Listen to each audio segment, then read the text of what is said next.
Hi guys, so I'm going to demold the acrylic resin from my silicone mold. Again, this is my fill port out of plastic paper, and I have 3 vent ports, as you can see here. Now, in the past, because I saw other videos of guys just taking pliers and they twist this off, but this is connected to that lens. And what often happens is, when you twist it off, let's say this was here, when you twist that off, this one is pretty okay.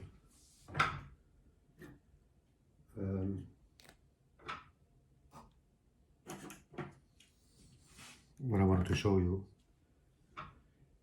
Anyway, this is one of the better ones. When you twist this off, you tend to crack the wall of the lens. This, this lens is just not a flat lens or I mean, it could be concave or flat.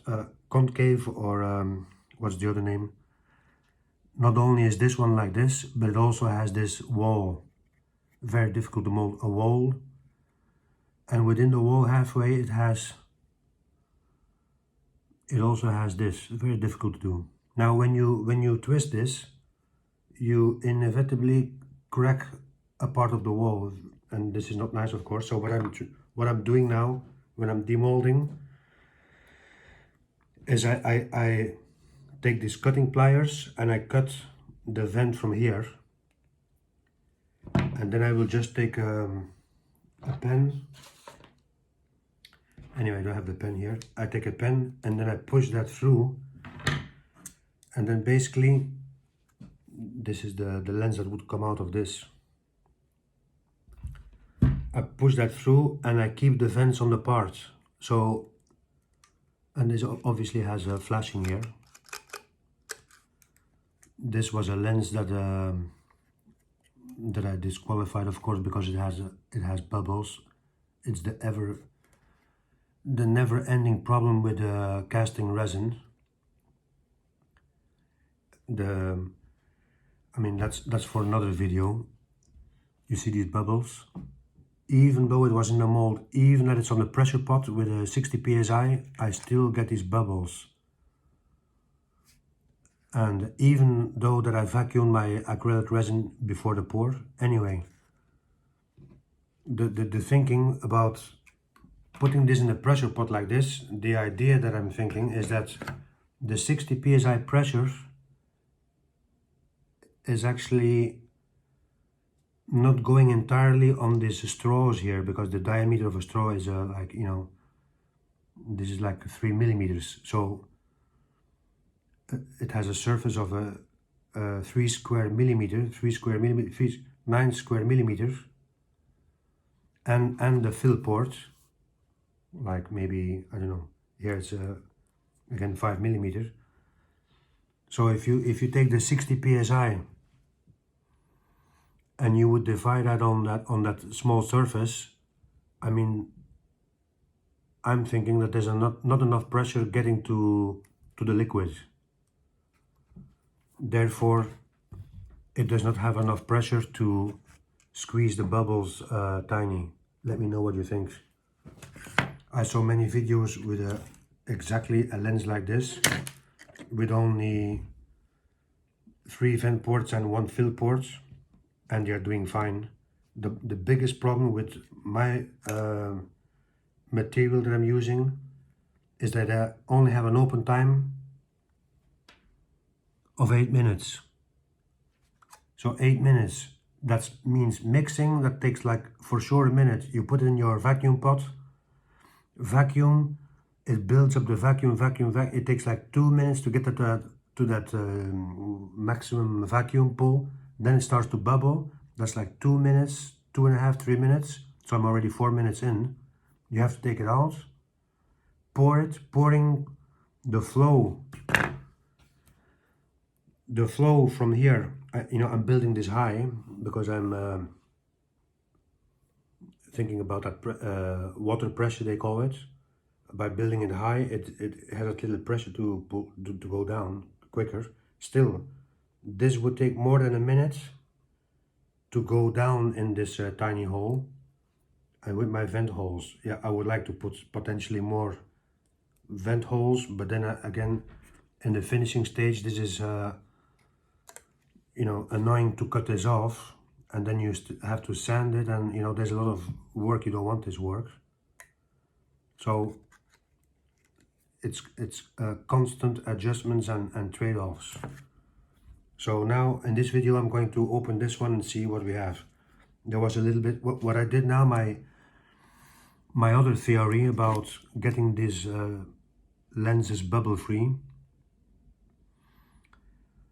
was when I vacuum, I mix the A and the B resin, I vacuum, a lot of bubbles come out, but there's still bubbles present. Back to atmospheric pressure, you don't see the bubbles. I pour it high, and when I'm doing what I did now with this one, I put this back in the vacuum, but not all the way vacuum, just because I don't have time. Just a little vacuum, and what this does, it actually, this was my theory, and I actually see it happening. You can see it here. It's actually sucking the air out, and some resin. You can see there is some resin here on the top of at least of this one, and it came out on this one, on each vent port.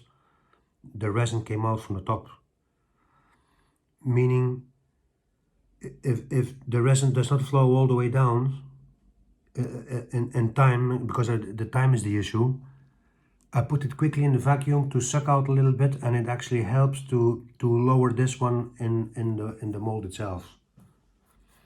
If you guys got any tips or ideas, I would be glad to hear them. I'm going to now demold, and hopefully, of course I don't want to destroy the mold here with this overflow, and I don't want to crack. I don't want to crack the stem on the part itself. Just hang on a second here, please.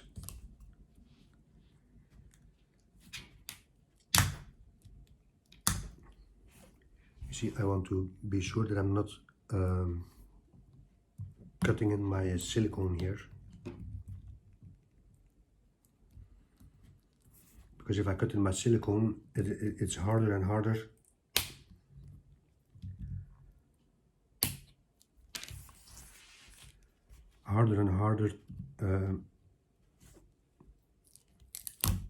to pull out the parts with the vent holes still attached. Please bear with me here for a second.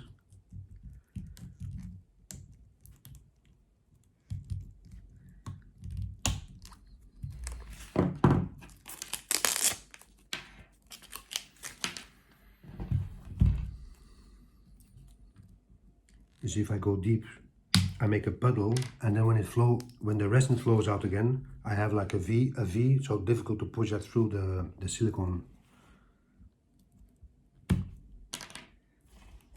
This one is a V, so difficult to pull out. Let's see. The moment of truth.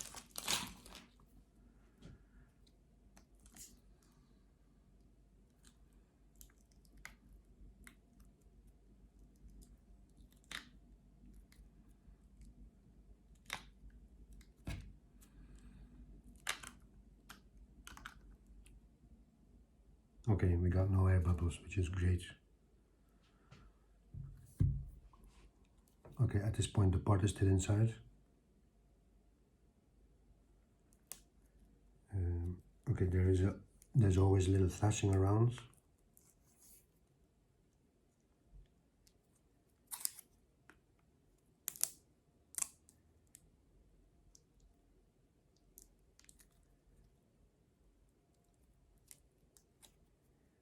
And what I do, hold on a second please.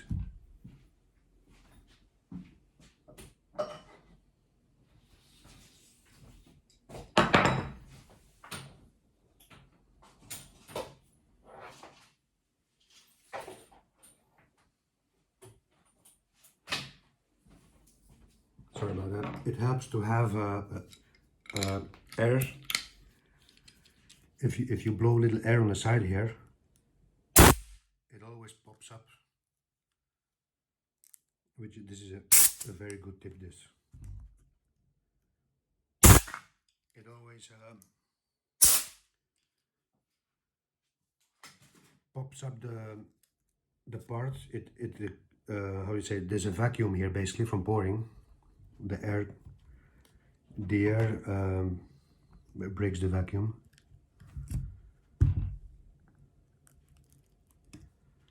So now I'm just pushing on those fill ports and vent ports,